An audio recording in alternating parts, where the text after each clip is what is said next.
Welcome to the Stacy Show. Exactly what Mark said. He's named our feature. No, but we've been going deep on education and classes that are involving our veteran agents. And so I reached out to you, John, and asked you to join me whenever we talk about the entrepreneur's mindset, because you are somebody who has always talked about yourself as a business owner in real estate, and spoke of it as a business, not just being somebody that's self-employed or real estate as a side hustle, you know, things like that. So I thought that you were the perfect person to get to talk to about this. Thanks. And I moved over here. So do you feel like you're able to take anything from your degree that you earned or the classes that you learned there and use it in your business now, or no? I mean, I feel like there's a lot of no,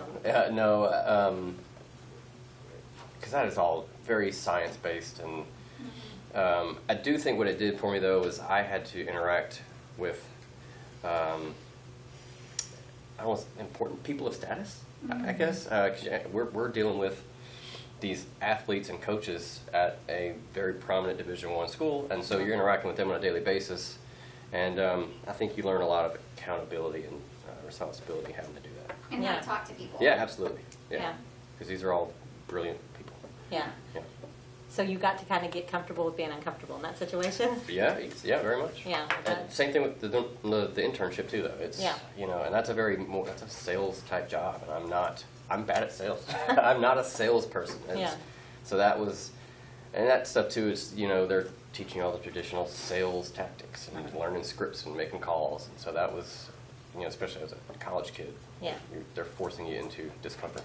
So is that because you would have had to be a salesperson, what made you decide not to continue on that path? Yeah. Okay. Yes, I'm not salesy. No, I'm not. Yeah. I don't like it. Okay, so you came to Beaumont for? I met a girl. Yeah. And then so once you get here, what made you decide to get into real estate? So I always wanted to be in real estate, but more on the investing side. And it was really, I think a lot of people get into it, or I say a lot, some anyway. If I'm going to invest, I'll capture some of my own stuff. And then it became, well, if I can make a living at it too, great. So that's really what the initial motivation was, the investing side of it. Yeah. So you say you always wanted to be in real estate for investments. What is it about it that drew you to that?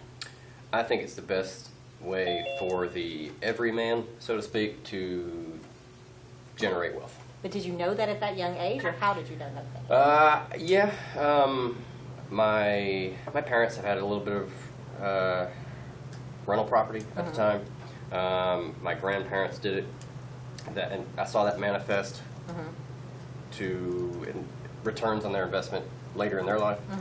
And then my uncle, he had his own real estate brokerage for going on 50 years now in New Orleans, where the same thing. They had rental property, and he did property management. It's kind of like what Charlie has here. It's not as large of a scale as a smaller company, but I saw him do that as well. Okay. So you know that you want to get into it. You're interested in investment. That's the kind of the main thing you're thinking about at the time that you think, you know, it'd be nice to... that was at least the original interest in real estate. Yeah. So what led you to RE/MAX 1? Well, so when I was a civilian, before I was licensed, Autumn Morrell was our agent.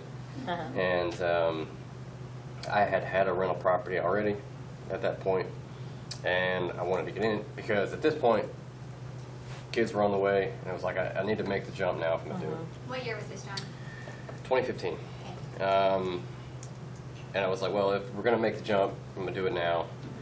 I hated what I did also. And I was like, if I could just make the same amount of money, if I'm going to dedicate this much time and energy, I'm going to dedicate it to myself. Yeah. And if I could just make the same money, I'm good. Yeah. It's a bonus.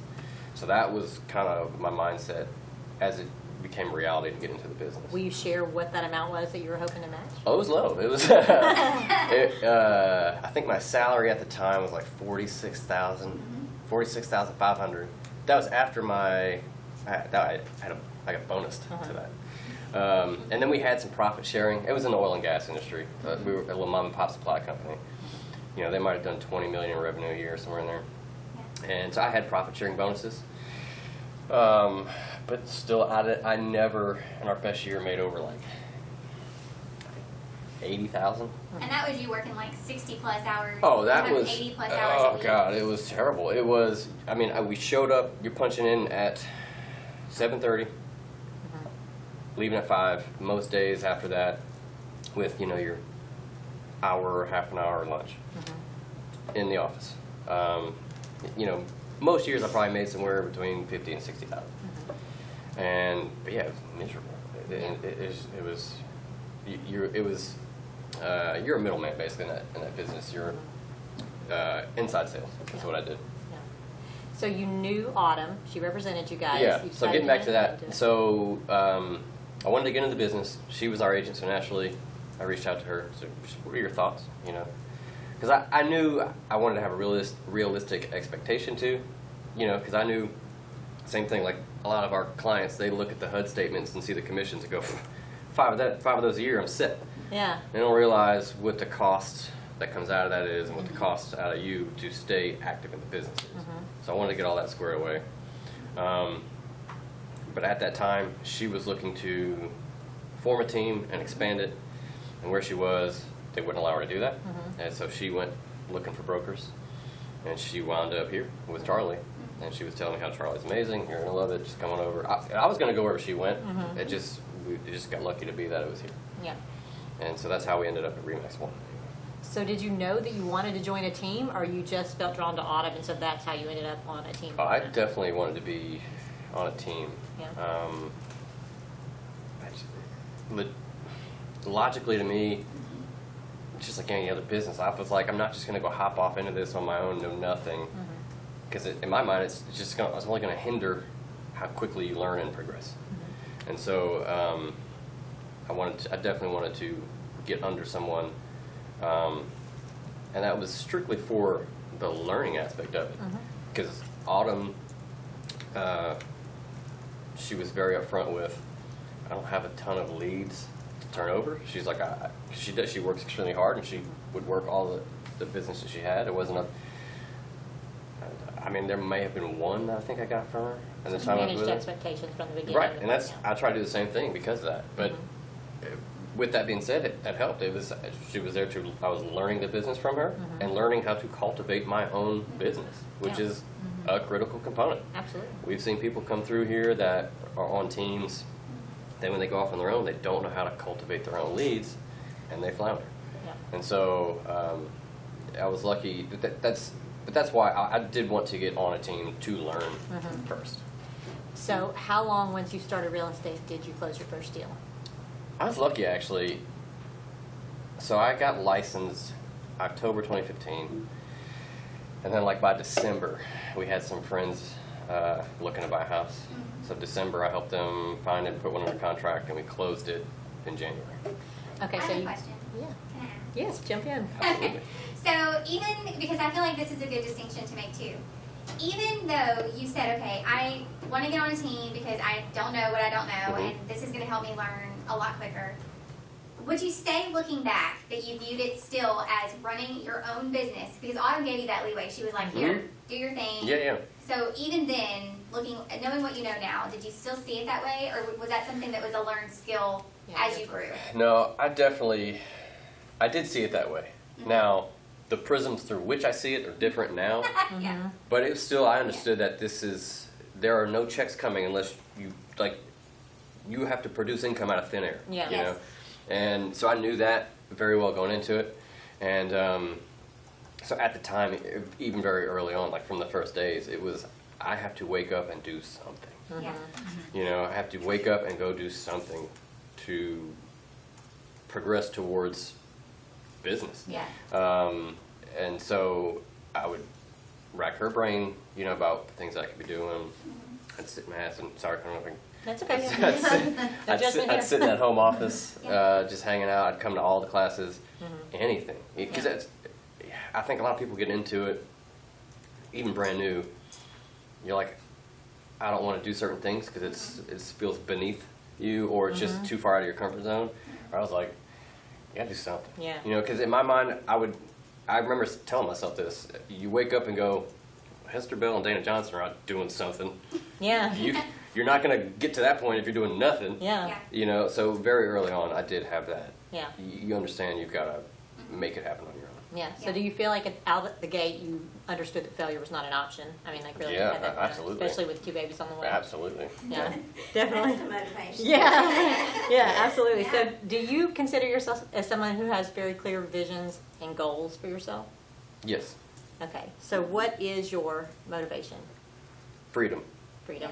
That, And you've been- it sounds contradictory. Yes. It certainly does. But Yeah. 'cause- and I didn't realize that because it's always been my main motivator. Mm-hmm. That's, you know, people talk about finding your why. That is the why, and Yeah. that's macro, because you could say freedom to Yeah. then Yeah. be with your kids and do the, you know, Yeah. work on things that fulfill you, community, whatever. But it's freedom. At the end of the day, that's Yeah. the bottom line. And that's why I bust my ass. Just, I'm going to bust my ass now for as long as I have to have the most freedom as possible for the rest of my life. Yeah. And then that has changed even because early on I want to be retired at whatever. Yeah. Now it's to work in the capacity that I choose Yeah. and have things set up that are kind of on autopilot. Yeah. See, and that's like next level. It Like is. that is It next is. level, and that's what she talks about all the time. It's like you have to create these systems, and you've got to develop and cultivate the relationships to really achieve that type of leverage, to where it then becomes a Right. choice. Yeah. And then you're only boots on the ground to the Right. extent that you want to be boots Right. on the ground. You're 'Cause not it- having to do it. The mindset does go to a more of a how do I leverage up, Yeah. and I'm sure we'll talk about that more in detail after. But so it became less of I want to be done having to work and Yeah. to living the lifestyle I want to live while also choosing the capacity I choose to work. Yeah. So that's what it's evolved into.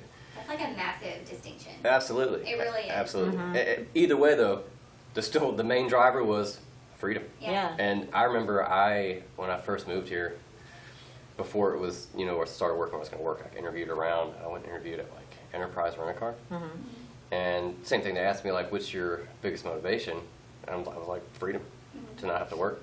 Oh, so And I could see it on the guy's face immediately, like, what are you, dumb? Like, Yeah. Like, dude, you just You're bombed this right. interview. Yeah. and I could see it on his face. Uh-huh. But people, and especially, that's an employee somewhere down the Yeah. line. Uh-huh. The Yeah. employee mindset Yep. and an employer mindset or a business owner mindset, way different. Absolutely. Way different. Yeah. So it sounds odd to people who don't think that way. Yeah. You know, because so many people succumb to the I'm going to work till I'm 65, 70 and hope to get some bonuses, and that's fine. They're fine with that. That's okay with me too. If you want to do that, I'm not knocking it. It's just the difference in mindset. It sounds odd to people when you say I'm not subscribing to that. Yeah. It was just, what do I need to go be involved in? I kind of did the same thing. So I tried, part of all the networking I did was to advance my knowledge and that stuff by meeting people who were doing it and being around those people who are doing it. And you've got to understand that that's a slow process. It's a slow game. You know, I know a lot of people say, call me anytime and I'll tell you. And some people are like that, but still, you're not going to get all the trade secrets, but you also have to develop rapport with people Yeah. and show them that, A, you're not fleeting. Like, you know, because so many people come, I want to do house flipping. And I want, Yeah. Flaky. and it just, they realize, oh, this is more of a thing than I thought, and I'm just off to the next thing. When you show people you're dedicated you're committed to this, learning this, they're willing to help you. But you got to show that you are serious about it. And so I met with a ton of different people, and you try to develop relationships over time, and you keep them in your proximity, and it's kind of the same thing. Relationship building. Yeah, it is. Yeah. It's just how I say all the time. I think it's critical in our business, and I think we talk about it. You're giving value with expecting nothing in return. Yeah. You do that enough, it's going to come back. It's the same thing with investing. Yeah. Bring people deals. Bring them deals. Bring them into your deal.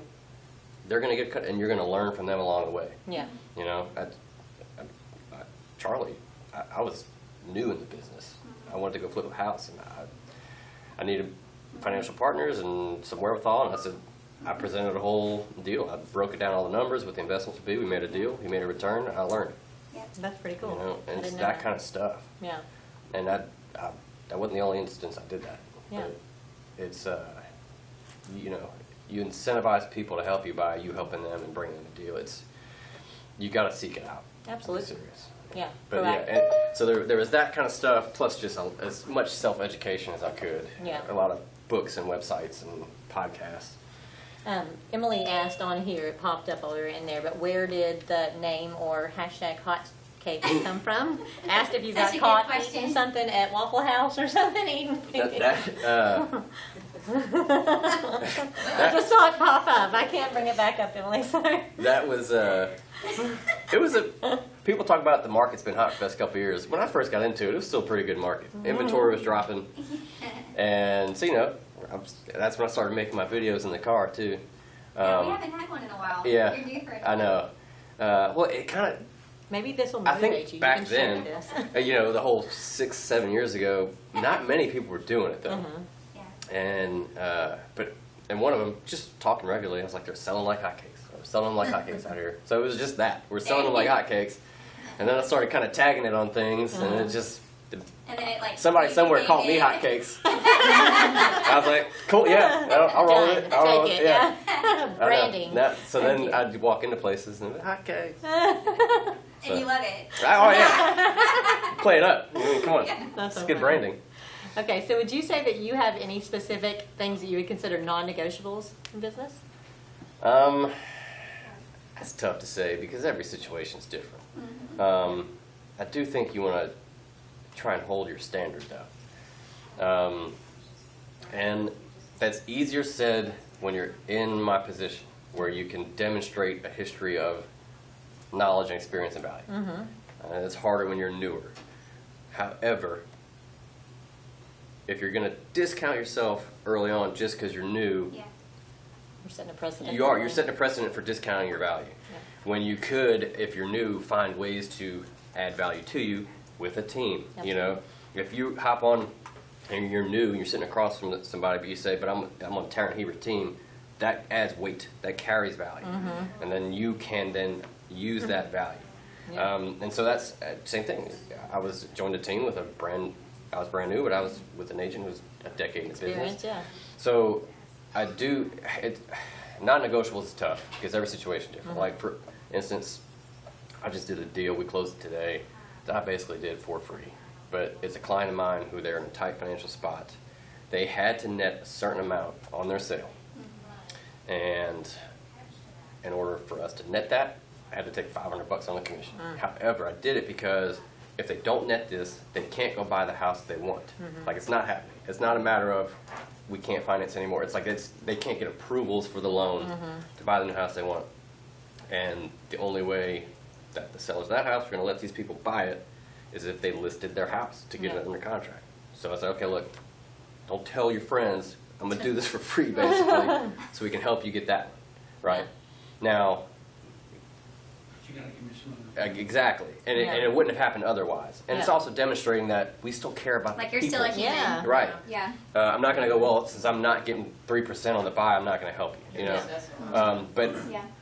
so That'll come back to you. absolutely. And I so can get it. going back into that though, with the non-negotiables, you do have to hold yourself a standard, because especially it's easy. I say it can be easy. You feel like it's a losing battle sometimes when you're going up against these ones who are discounting and their .coms or whatever, but Price is only an issue in the absence of it value. is. And you don't walk into a retail store and try to negotiate the shirt hanging on the rack. It's the value is the value, the price is the price. And that's, if you could go in and negotiate the value of that shirt, do you think it's the quality of a shirt? Yeah. And that's fine, but sometimes you do have to understand that if I'm holding myself to a value, a standard, there's going to be some people that fall by the wayside or not my clientele. And again, that's easier to do when you have an established business. I know it's difficult when you're younger starting out, but I still think the value, you have to hold that value in Absolutely. your own, because again, Having that abundant mindset like we talked about here. it's abundant mindset, but too, this is your business. Yeah. Are you Walmart or are you Saks? Like, Yeah. that's Yeah. fine. Yeah, how much are you worth? You can do a lot of volume and make it work, but you have to know your value of your business. Which one you want to be. And doesn't it always seem like the ones that if you do take a lower rate are the ones that you have to take a lower rate on the Absolutely. other side, that you work twice as hard, it seems Yeah. like, for those? I mean, it's never like less money, Yeah. easier job. That's not how, Right. Right. Well, and I think that's going to be a different thing for everybody too. I mean, some people are totally fine having to do twice the transactions Right. for the sake of saying that they were able to make it work Right. by cutting it, and that's okay. If It that is. aligns with what they envision for themselves, Correct. by all means. Correct, but that's, because what it goes back to for me is, if you're gonna do that, you gotta work twice as hard, it's harder to leverage. That's right. Mm-hmm. That's right. You can't leverage up to do more if you're already having to do more for the same. Like Yeah. if you're maxed out. Absolutely. Yeah. Yeah. Let me ask you something, because you touched on this a little bit. You know, like when Stacey asked you, like, you know, you don't have like a clock out number, but you know your numbers. Mhm. Was that always the case? Like, did you create that habit when you first got in Mhm. as a member of a team? Can you talk about that? Because I do think Tracking. that is a big difference between people who are, I think, really running a business Mhm. and being aware of what your expenses are, being aware of where you're investing your time, your money. Mhm. Will you talk about how you did that? Yeah. So early on, I did. I was given a spreadsheet that I use to this day, which I know we can look it up in our Wolf Connect and our Yeah. production tracking, but I've got an Excel spreadsheet that I leave open on my laptop. I see it every day and track it. If I get one closed, it's in there, and it breaks down Remax's commission, then it factors in the split, you know, the 95.5 and 30, Mm-hmm. and I know what I got. And I know per transaction I've got a running total. And I'm also tracking the percentage that was paid on it, so I can average out my percentage at the end of the year. I can average out my average transaction sale price. I've got a total production number, and I'm tracking it real time. That helps just, at least in the short term, know what you got out, you know, dependings and close. But yeah, I did do that early on. I refined it over the time and to where I've got a system that I've been using for the past few years. To me, I don't know how other people do it where they don't know at all what they've got coming in or going out, and that scares the shit out of me. You know. Well, because, and I asked John because, you know, a lot of times, and for those of you who are just getting in, you can probably speak to this too, you're bombarded with do this and then it's Yeah. instant, do this, but no, don't waste your money here, you want to do this. Right. It's hard to know where to put your money if you're Yeah. going to invest it. If Absolutely. you have the money to invest it in Yeah. any one thing. And how to So- allocate. Absolutely. And how to allocate Because different it's funds like throughout anything the year. else, you know, you've got your expenses to meet personally, but you've also got your business expenses. And in any business, they've got accounts receivable and payable, right? Yeah. They're tracking this stuff real time, Yeah. ins and outs. You should be doing the same thing. Otherwise, how do you know how to allocate, Yeah. right?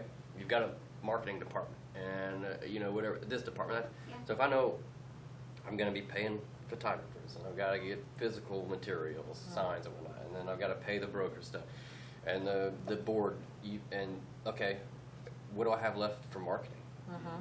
I mean, are you just winging it? Yeah. You know, Throwing it out there. but that you can get yourself to a bad spot, Yes. or you could be having funds that you could allocate to those things, you know, and or to different systems. So that's, you want to be on top of those for business efficiency. Yeah.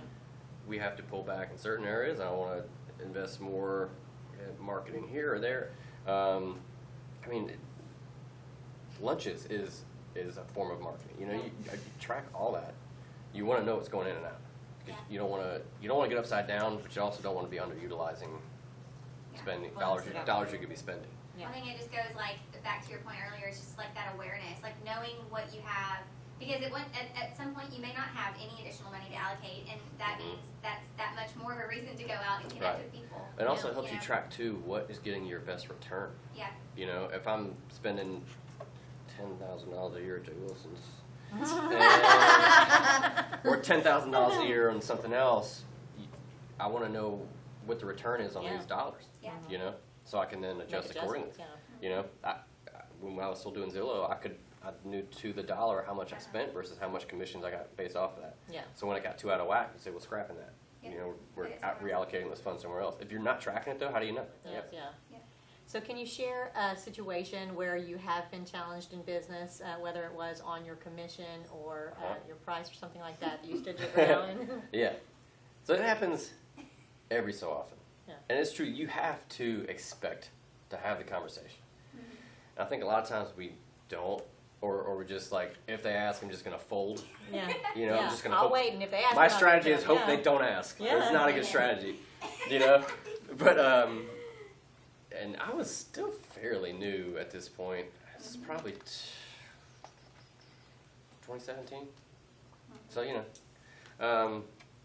But I sat across from a guy, he was a state trooper. Ooh. Not to stereotype anyone, but and the wife was a teacher, very sweet. He was the opposite. I'm sorry. Sat across the table from him, just having a normal conversation, you know. I was going over the net sheets, estimated net sheets, and obviously put it in there. And you know, well, can you discount your commission on this? And again, the market's hot. I understand that. We're going to sell it. You probably could stick sign or get a buyer. Yeah. And just as an aside to that, I always say, yeah, in a hot market, yeah, you could. Getting a buyer is the easy part. It's everything Yeah. after that is why we're valuable. But you know, we got the whole, well, my friend is a teacher with me, has a license, she'd do it for $4. Well, if you want to go that route, I don't have a problem with it. It's not going to hurt my feelings. You know, I'm not going to tell you no. But as far as I go, you know, I don't discount. You know, given the level of service and value that we have, that we're going to provide, I don't discount. You know, and I wasn't saying like, screw her. She's a teacher. She's got a full-time job. She knows what she's doing. It's like, that's fine. If you would rather go that route, more power to you. That's fine. This is what my fee is. Yeah. And it escalated to, you know, it was, why y'all only do this, that, and the other, and all you're doing is this. And I was like, hey. And I would calmly but logically just tell them, well, we do also this Y and X, Y, Z, and this is what I'm going to do for you.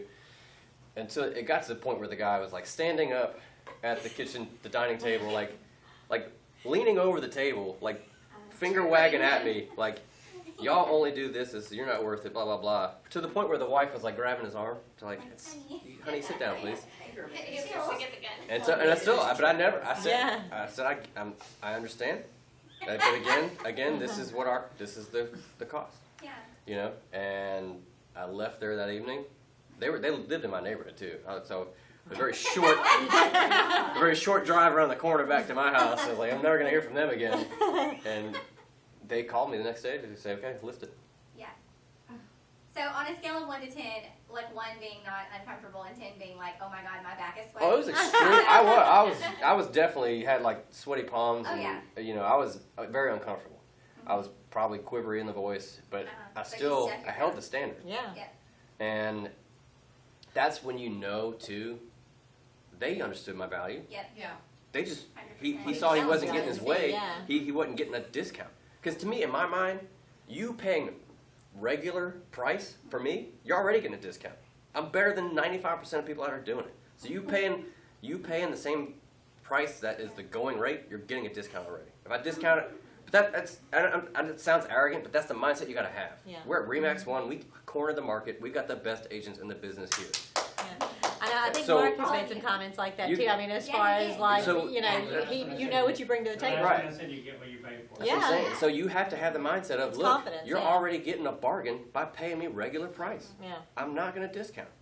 And if you have that, because that's, again, they saw the value in that. Yeah. They begrudgingly Yeah. hired because they knew I was the Yeah, better just wanted to value. keep They it just moving. they wanted to get a discount. And look, have I lost some that way? Yeah. Yeah. But again, I know my standard. And getting back to the tracking of the numbers, look at what the difference is in your take-home income when your average commission goes from 2.75 to 2.25. It's a big difference. It's substantial. And if people would look at their businesses that way, they'd be way less apt to fold and give a discount. I'm telling you. I remember Vivian telling me at the beginning, I don't remember how we got on the conversation, but I think somebody was trying to ask me for it. And she said, once you do it one time, it becomes easier to do it after that. And you never wanted to get to feel like Yeah. that, you know. And if you're it worried stuck with about me. losing that particular deal, that should only then motivate you to go find one that's willing to pay. Absolutely. You know, and or motivate you to refine how you communicate what your value is. Yeah. You know, you have to use that and learn, say, to how to communicate your value better. Absolutely. You know, even now when I lose them, it's like I know the value. I know my value is better. How can I get them to understand it? How Yeah. can I communicate that? That's what the mindset needs to be. Yeah. Not, well, I should just discount it next time I get it. Yeah. Yeah. You know, I've looked at the numbers. and obviously, so the higher your income is, the more drastic the loss would be on a discount. But if you're a $5 million producer and your average commission is 2.75, and I'm just using that because that's roughly what Yeah, mine that's what is. it is. 'Cause, you're going to have new constructions and things like that. So if your average commission is 2 3/4 versus 2 1/4, so 2.75 to 2.25, it's not a big jump, right? That's still with you not discounting every deal, Yeah. but your income decreases 40 grand. Yeah. 40 grand take home. That's yours, yeah. That's roughly like 137 to 110 grand in income. So if I'm doing it, and you're making more. It's just that much more of a difference. But that's what I'm saying. So if somebody's tracking their production, given the discounts, they start doing the math. Go, Makes you a little more uncomfortable doing that, something like that. God, I'd have made 50 more grand this year. Yeah. What's That's that? not What's gonna that do it. for your life? Yeah, where could that have been And spent then- during that so then you time? do that- It's just a point, but Then those points you add do that up. over a Yeah. 5-year span. Yes. 50 grand times Yeah. 5. Uh-huh. That you want to do the math on that? And when you think about businesses letting that kind of money walk out the door, that when you're Exactly. thinking of a different business, I mean, it's like that business could never sustain Exactly. that. They'll never be able to stay in business. That's what I'm saying. You have That's- to think of yourself in that But way as but well. if you have the business owner mindset, you're not gonna fold it because with an employee mindset, Absolutely. you're just willing to take what you can get. Yeah. And I'm willing to only take what I can produce, and I have control of that. Yeah. Not that. I think that's a really good distinction too, and that's what Stacy goes through in our perspective class. There's that grid. I mean, I think almost everyone in here has been in that class where Yeah. it's the cash flow quadrant or whatever. So you guys are familiar with any of that. It's a business book, but anyway, he talks about the difference between somebody who's an employee and who has that mindset. There's a self-employed person, which a lot of people in real estate Yeah, see probably. themselves as that. There's the business owner mindset, and then there's the investor, which the investor is what you described earlier, where it's a choice. Yeah. It is a choice. Business owner is really similar to the self-employed mindset. But The difference is systems and Systems. people. Yeah. Systems Leverage. and people. Leverage, And which so is you're, leverage. you're working Yeah. your way into this position that Mhm. you want to be in. And so my question for you is, did anything change? I mean, I'm sure a lot of things did. Yeah. When you became, okay, you started as a team member, then you went as an individual, Mhm. and then you said, okay, it's time to create a team. When you looked at your business that way, walk us through what you would feel like is the biggest thing you've learned. So there is a shift from self-employed to business owner because you realize once you are producing enough, the goal is no longer to produce enough to eat, right? It's how can I do more than I'm capable of on my own, which is what we call leverage, right? And the only way to do that is with people and systems, repeatable systems Yep. that you can give to other people to keep producing. You're multiplying yourself. And so that's kind of the shift between self-employed to business owner. We're going from, okay, I'm maxed out here, now it's time to leverage up. Yeah, it's like you go from like developing yourself exclusively Right. to then continuing to develop yourself, Right. but then Now develop we're developing other people. on those systems. Developing your systems, developing your people, and developing new systems for yourself within the new structure. Yeah. Because now, Yeah. I don't have to be doing everything. You start shifting into, I'm going to leverage out the people and the systems that I put in place so then I can be doing the macro important things, which are income producing activities. Ideally, that's the point you're trying to get to where you're doing the income producing activities. Everything outside of that, you can delegate and leverage that with people and systems. And that's the first step of leverage there. Yep. Now you're maximizing your own time. Then if you can clone you and then have to do that as well, that's like next level. But if you're going to run a business, you're going to cap out logistically for time that you can do things. Yeah. And once you get to where you're running at that capacity, then it's time to continue to expand your business with the leverage. That's business. That's not self-employed.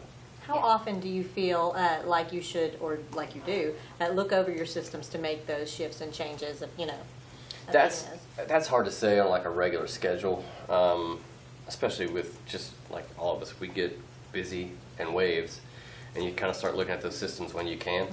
Now that's not ideal. You should be blocking and scheduling some of that. I just think it's so important for people to always realize that it's not a one and done as well. You know Oh, what I absolutely. mean? Because like you're saying, It always it changes. changes. It's Yeah. always going to change because and if you're doing things properly, your systems are going to change and evolve as you're leveraging them. You know, the systems and amount of people you need for an operation of this size, this might work good, but once we're going up in scale, there's going to be new systems maybe that be needed, new staff, whatever it may be. But that's constantly evolving. I do think though when you start seeing either things that aren't working or things that need to be improved, don't wait on it. Yeah. I would say you want to take action on that immediately. And that's not to say you want to give some time for new systems to run their course and Yeah. really see. Consistent. Yeah, because if something's not working immediately, it doesn't mean it doesn't work. Yeah. But at least we're going to monitor, kind of tweak as we go, and you don't want a hole in your system to just stay a hole and slowly tear until Yeah. it becomes too big of a problem to fix. Yeah. So, What's one piece of advice, or the most important piece of advice, you feel like you could share with someone who's thinking about starting their own team to be successful? management of people is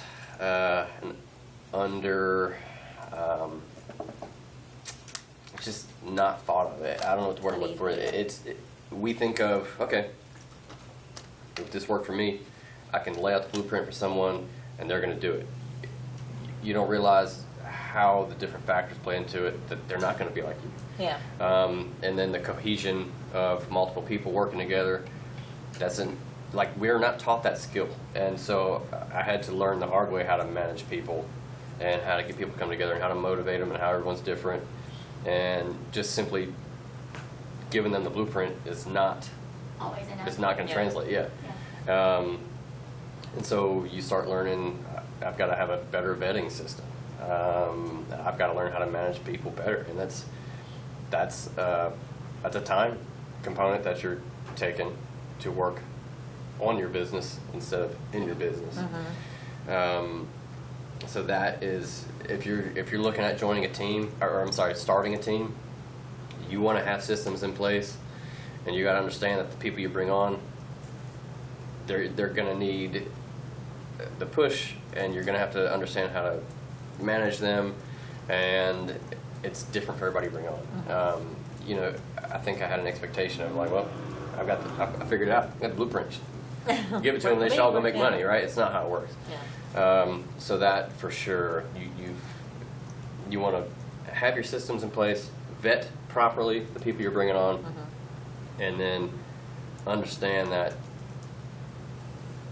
telling them what to do and what you do to get there is only a small part of their success. Yeah. So what would you say personally that you believe are some of the most important qualities that a person could embody to be successful in real estate? It's tough to say. I always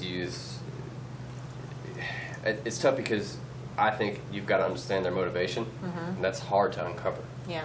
Because everybody sitting across from you says, oh yeah, I'm hungry, I want it, or I want to go make. Of course they're going to say You have that. to show it, yeah. You've got to show, you only find out when you tell them all the things they got to do that's uncomfortable for them, how motivated they are. Yeah. You know, you're apparently not motivated enough to get uncomfortable. Yeah.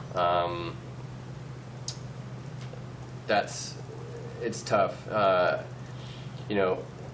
think as I've grown more as a manager and team leader, I'm looking for people who have done jobs and currently or in the past where they did have to get out and do the things that I think translate into success here, or that have demonstrated enough motivation to push past some discomfort in previous jobs. That's really the only thing I can think of, because it's like anything else. I mean, the fail rate in our industry is basically 90%. If you could do any better than that, consider it a win. You know, there's just going to be some that you gotta roll the dice on and see if they can get there or not. Yeah. That's it. And when you're hiring people, their past job performance is going to dictate their future. Yeah. It just is a given over and over. Yeah. Because I will say, as a team leader, especially just starting to jump off into a team, like I said, you're looking to leverage your business. And so at that point, we're just trying to get people in. right? So we could say, okay, I've got the blueprint, I'll give them the blueprint, and we can start leveraging, and they'll start selling. And so it was like, let's just bring them in, and then I know there's going to be an attrition rate, but just let's get them in. And it's evolved now into a better vetting process, be more selective, and we'll try to get them rolling, little by little, and then we'll add on another if this is working. Yeah. I think that's the best way to go about it. No, I agree. And I think, when you are a business owner or anybody in real estate, we always teach that time is your most valuable asset. It is. And so that's got to be hard whenever you invest time in people and it turns out that they're not ones that have that Right. motivation or drive. Yeah, so for all of you team leaders. as much as you want to expand your business and your leverage, that I wouldn't sacrifice just bringing people on. That 50%. And that's like transactionally based and not Yes. relationship based. Right. And like sometimes, you see this happen when people are just trying to make the bleeding stop. Mhm, Like when exactly. they're just like, and they can't get their head Yeah. above water, so they think adding people in is Right. always the answer. And sometimes it is, but most of Yeah. the time it's not. Yeah. I agree. It If just that becomes works, kind of you're this probably little just getting cluster lucky that with the people. just Yeah, you're probably ends if up that wrong. works, you're probably just getting lucky with the right people fell to Make you. it worse is that. Exactly. Yeah, Exactly. absolutely. That's. At one point, yeah. At one point, I went clean slate. Seriously. Yeah. And then started to rebuild slowly. How do you deal with hearing no? Like, a lot of people I feel like are Nobody afraid tells to me try no. situations. I feel like so many people are afraid of rejection or putting themselves in those positions to get shot down, especially at the beginning. Do you feel like you ever felt that way, or that you were always pretty good with putting yourself out there? I don't. Or how did you I don't feel? like hearing no. It's uncomfortable. However, I think the more you get outside of your comfort zone, the faster your You go comfort down. zone expands. Yeah, Right? absolutely. It's just something as simple as the videos, And so I think that's why we get nervous when you're starting out, sitting across from people at a listing appointment, and you're competing. Absolutely. You're so desperate to have it, but we're just uncomfortable. Like you feel like I shouldn't be here. You don't know what you're Imposter doing. syndrome. Right. Yes, But and it's absolutely. like that with That's a good anything. word. It's not just sitting across from someone at a listing appointment. It's going to form a new relationship and building your network and going to all these events. Like it's uncomfortable, and it was uncomfortable for me. So yeah. Yeah. And so that's why it's uncomfortable, because you don't want to go out in public and get rejected, right? If you go introduce yourself to someone and they're like, "Get away from me, I've got things going on." That's why we get uncomfortable. That's Yeah. why we get shy. It's Fear of the fear of the rejection. Yeah, absolutely. I think it's natural to have that. You just got to push past it little by little. Even if it's like you do it for a short time and okay. Yeah. And then you're exhausted. Yeah. I feel like it's almost But like you- the couch to but you 5K keep- thing, yeah, where you it- walk it and re- run a it little is bit, though. you build It- that strength, It really whatever is. it It is. really is, to where it becomes where you're not nervous about that point. Or it's not uncomfortable anymore. Yeah. And you can, you feel good about it. And then if you do have rejection, on to the next one. Yeah. But you've got so many people, and I think that's why the fail rate is so high. They won't push past the comfort zone. Yeah. Or if they do, they put a toe out there and they never go back. You've got to constantly be pushing out the bubble to where you form a new permanent boundary. Yeah. And then you keep pushing that. There's still stuff that would make me uncomfortable, but like early on, I remember like having to psych myself up, because I would try and do anything just to call a couple FSBOs. Yeah. Knowing that I'm not even trying to convert this right now. I'm just trying to make the call to get uncomfortable for a Yeah. while. That's how Yeah. I'm not worried about no, Yeah. because I know I'm gonna go. I'm not like it's our one opportunity. Like I'm gonna get out of my comfort zone, and if this don't work, I lost it. Yeah.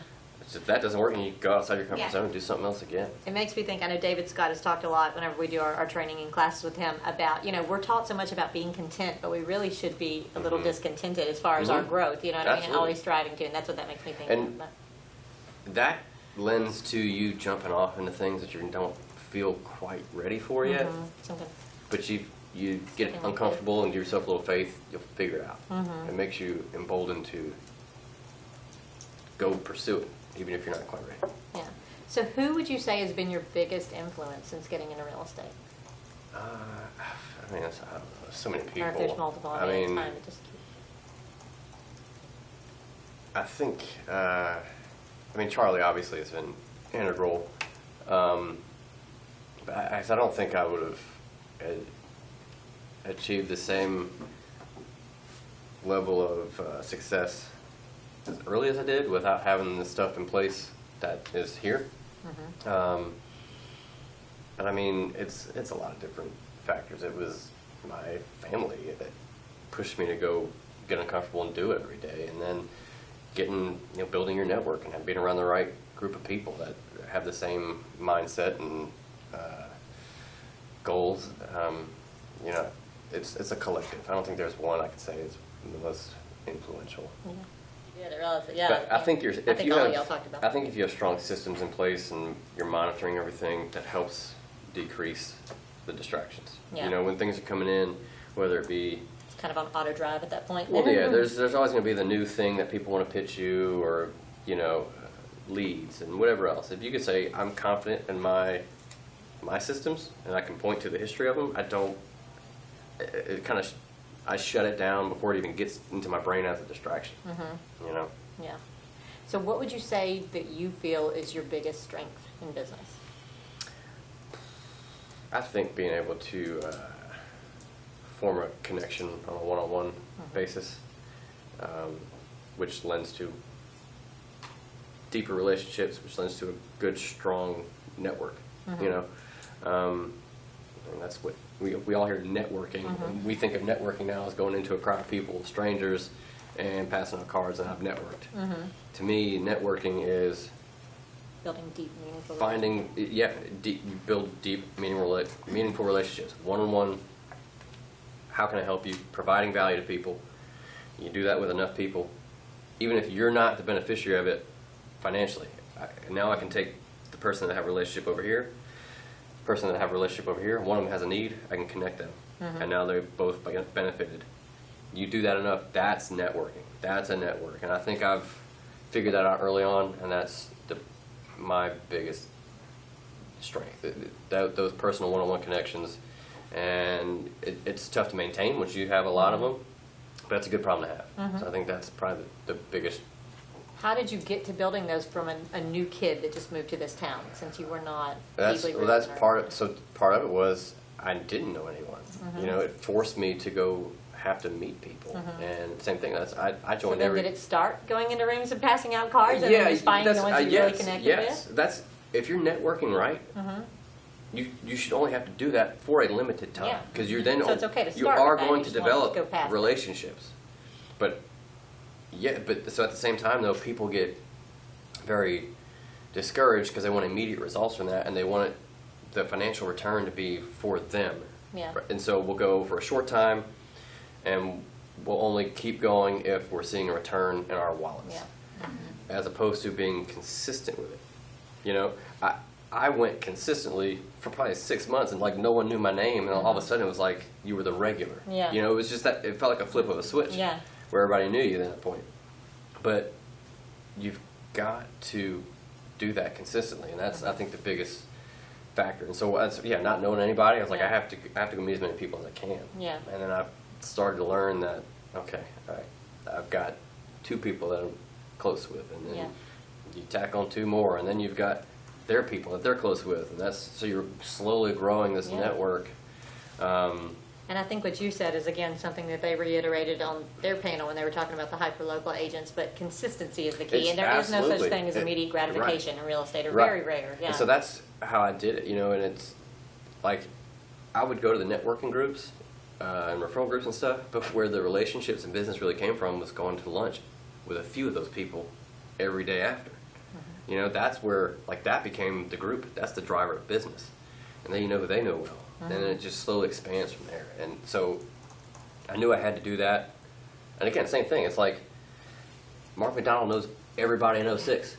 You think I'm just going to be able to sit at my house and get business when Yeah, when he's already got right? relationships with them. You can name 10 agents here that are like that, but they have those relationships, real relationships. Yeah. Been in the community. You've got that's not going to happen if you're sitting behind the computer going, just got my license, send me business. Yeah. Or if you're just going into a crowded room of strangers. Sporadically. You yeah. stay strangers, but they we're Facebook friends. They have friends that do this shit. Yeah. They're going to be loyal to them because they're helping them. Yeah. And so you've got to get in there and be consistent with that to form relationships. And so I knew being the new kid, So would you say that your greatest lead generating activity has been networking, or is there anything else that you attribute to really helping you? Yeah, I mean, but when I say networking, I don't want people to think it's in the traditional sense. You Yeah, know? Yes, absolutely. I joined a bunch of the Arcana groups. networking. I joined a bunch of the groups, and I did all of the events. But again, it's about forming those deep relationships,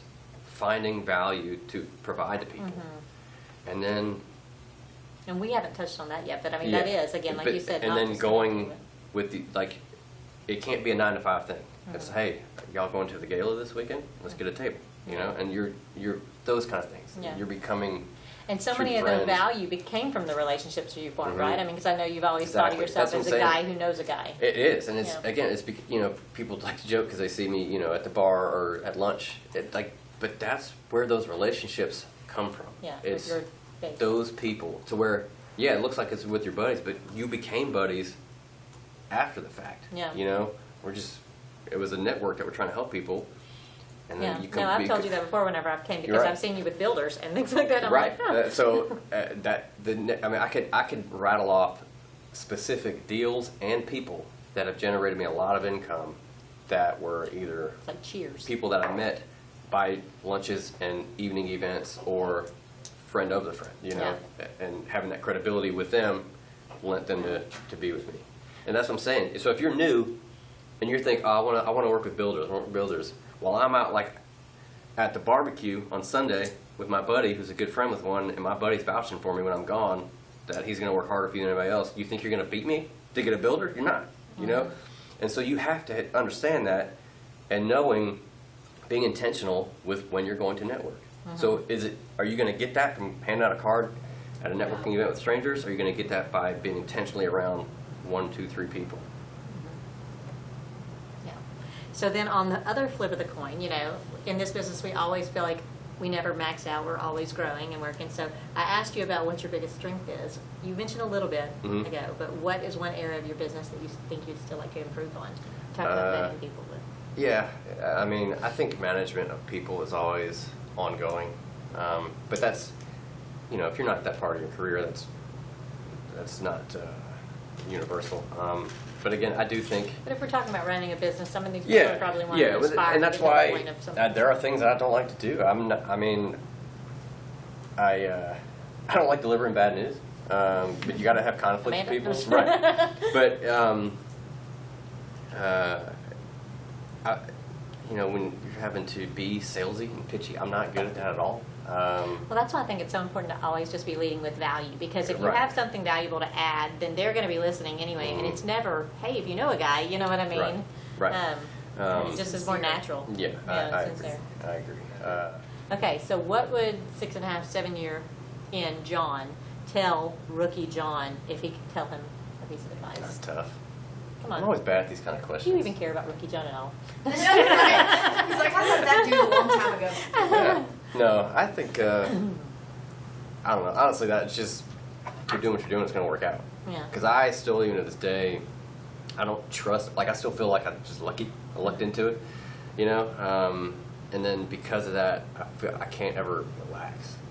I always You think of know. that quote though that you just said, and with so many of y'all, when people talk about being lucky, that if you knew how hard I worked, I wouldn't seem so lucky Yeah. or whatnot. You know what I mean? It's really easy to be Yeah. like, oh, they're so lucky, they get all the deals, but you're not seeing all of the grinding and hard work Right. that's going into it. Because I want it so bad that it's like when I could have a couple slow weeks, and I just can't rest. You know, even last year, it's like we had the little summer lull, and I'm like, what I got to change things. I have to get a second job. You know, and so it's hard, but I would at least tell myself like you could take a breath every once in a while and Yeah. enjoy it. You know, We're gonna be on food stamps. right? Exactly. That's how I feel.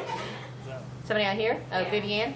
And so when you talk about systems, like, can you like break down, are you talking about like your social media, your marketing system, Mhm. your networking system, your financial system? Yeah.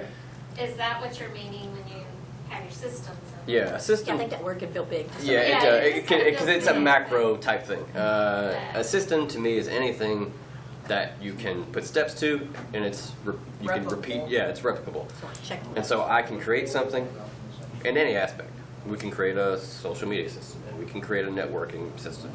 I can schedule out, we want to do 2 posts a day for X amount of number of days at this time. I want to hit these networking groups this many times a month or a week. Those are the types that I'm talking about. And systems within the business as far as like your tracking, I've got a Dropbox, and all of my teammates are in this Dropbox where we can share information. I've got folders of templates and packets, with documents you need. All those are systems. That's a system that can be utilized and replicated. So yeah, you can create systems for different aspects. I have to notate too, after listening to you, and you asked him about his strength. Mhm. I think for you, it seems like consistency. Yeah. And so that, I'm just from gathering, I mean, that's- listening to you. Yeah, you have to be consistent in any aspect and system that you're doing. And so as far as the networking and, and I try to map out like handwritten notes, and that it's personal connection stuff.